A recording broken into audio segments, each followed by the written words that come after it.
Bonjour et bienvenue dans cette nouvelle édition de notre JT spécialement dédié aux catastrophes naturelles. Tout de suite, voici les titres du jour.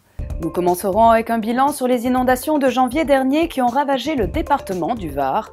Nous reviendrons ensuite sur un rapport de l'OCDE sur le risque d'inondation de la Seine en Île-de-France. Et nous finirons ce JT avec les dernières actualités en images. Le département du Var a été balayé par des trompes d'eau mi-janvier. Ces inondations, loin d'être exceptionnelles, sont assez fréquentes en Méditerranée. Un événement qui, étant donné ses conséquences, met une nouvelle fois en exergue la nécessité de penser un aménagement du territoire en harmonie avec les contraintes liées au risque. En 3 jours, du 17 au 19 janvier dernier, il est tombé sur le Var autant de pluie qu'en 3 mois, en causant d'énormes dégâts. 2 victimes, des centaines de maisons endommagées et des milliers d'hectares de terres agricoles noyées, c'est le lourd bilan de la catastrophe. Malheureusement, ces inondations ne sont pas exceptionnelles. Le Var a déjà connu des épisodes de crues en 2010 et 2011. Donc depuis 2010, on a mis en place la vigilance crue sur plusieurs cours d'eau du département du Var.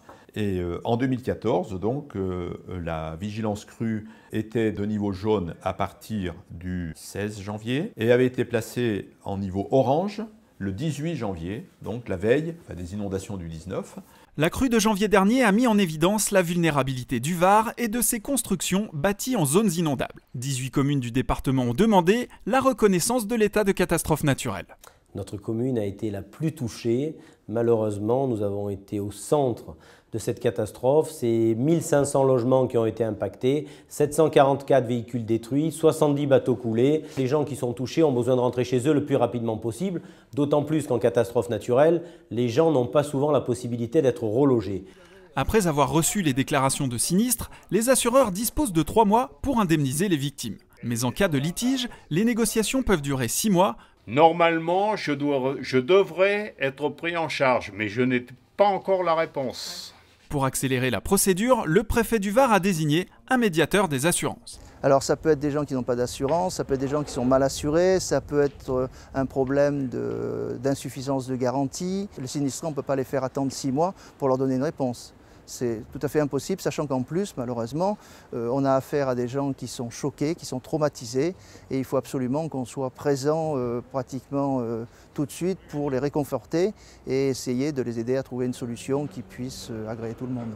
Selon CCR, le montant des dommages du Var atteint 150 à 200 millions d'euros pour le marché de l'assurance au titre de la garantie catastrophe naturelle.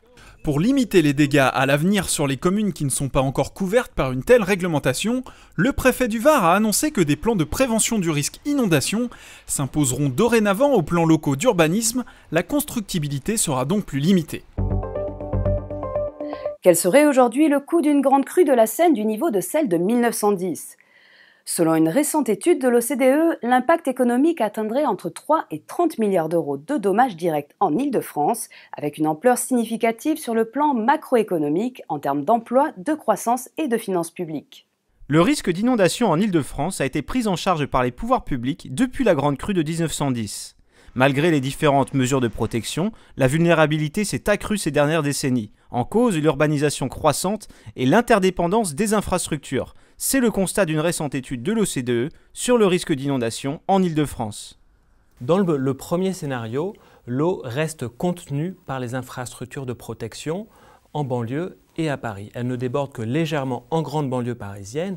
Il y a quand même près de 100 000 personnes qui sont touchées. Dans le second scénario, avec un débit équivalent à celui de 1910, mais une hauteur moindre, l'eau déborde les protections en banlieue, mais reste contenue à Paris. On a près de 600 000 personnes touchées et la banlieue est quand même impactée de façon sérieuse. Le troisième scénario, le plus extrême, avec un débit de 15% supérieur par rapport à 1910, provoque une perturbation globale de la métropole avec 1 million de personnes affectées par l'inondation et de nombreux dommages. Si une crue majeure se produisait aujourd'hui, elle affecterait 5 millions de citoyens et de nombreuses entreprises. Elle pourrait perturber profondément le fonctionnement de l'État et des institutions, ainsi que l'ensemble des infrastructures, électricité, transport, eau, télécommunications, chauffage. Les effets pourraient se faire sentir sur plus d'un trimestre. Pour une hauteur d'eau dans Paris équivalente à celle de janvier 1910, on a des estimations qui vont jusqu'à 10 milliards d'euros pour le marché CatNat. Si on augmente le débit de la Seine dans Paris de 40%, on a des estimations qui peuvent aller jusqu'à 20 milliards d'euros pour le marché CatNat. Dans le cas où l'impact dépasserait les réserves disponibles du régime d'indemnisation CatNat et la Caisse centrale de réassurance, l'État jouerait son rôle de garant en dernier ressort. Pour limiter les dégâts, les auteurs de l'étude préconisent de revisiter la gouvernance. Les politiques de prévention ont un rôle à jouer, mais le millefeuille administratif de la région ne facilite pas les choses.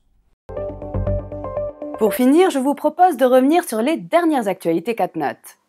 Avec le dernier cyclone à La Réunion, le sort d'Ilsprich, un village assis sur une nappe de sel, la présentation du service de prévention des risques naturels Prédict et enfin les dernières rencontres de l'AMRAE.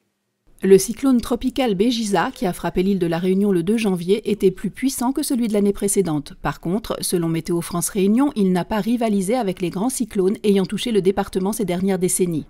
L'île a connu dans le passé des conditions cycloniques beaucoup plus violentes en termes de vitesse de vent, de hauteur de houle ou de niveau de précipitation. Selon CCR, le cyclone Béjiza devrait coûter 40 millions d'euros au marché de l'assurance, toutes garanties confondues. Le coût des inondations au titre du régime CatNat ne devrait pas excéder les 10 millions d'euros. Les 900 habitants de Ilsprich voient leur maison se fissurer une à une. En effet, ce village de Moselle est situé sur une nappe de sel à 80 mètres sous terre qui, au contact de l'eau, se dissout depuis plusieurs années. Le bourg est classé en situation de catastrophe naturelle depuis 2009, mais beaucoup de familles attendent encore les indemnisations de leurs assurances pour partir du village. Un village menacé de disparition au grand désespoir des habitants qui ont investi dans l'immobilier. En attendant, le phénomène est en train de s'étendre à d'autres maisons du village. Filiale de Météo France, Prédict est une entreprise spécialisée dans la prévention des risques naturels. Grâce à la veille hydrométéorologique permanente, elle est capable d'anticiper les risques d'inondation, de submersion, de tempête ou de fortes chutes de neige. Lors des inondations de Lourdes de juin 2013, par exemple, Prédict a alerté les autorités de la ville 4 jours avant la crue. Le plan communal de sauvegarde a été déclenché, des voitures ont été déplacées, certaines voiries fermées et des milliers de personnes évacuées. Les ingénieurs de Prédict analysent précisément le risque, sa chronologie et son intensité. Grâce à ces informations, ils fournissent des conseils aux autorités de la ville pour les orienter dans les décisions à prendre sur le plan opérationnel avant, pendant et après la catastrophe. Les 22e rencontres de l'AMRAE ont eu lieu du 5 au 7 février à Deauville. Le rendez-vous des métiers du risque en entreprise et des assurances a réuni plus de 2000 personnes entre assureurs, courtiers et risque managers. Le sujet de la globalisation a été au cœur des débats. Risque environnemental, risque terroriste, cyber-risque, les dangers du 21e siècle sont mondialisés et affectent toute la chaîne de production. Identifier, analyser et anticiper ces risques devient donc un enjeu majeur pour les entreprises. Cette édition du JT Catastrophe naturelle est maintenant terminée. Merci à toutes et à tous de nous avoir suivis. Je vous donne rendez-vous dans 3 mois pour un nouveau numéro.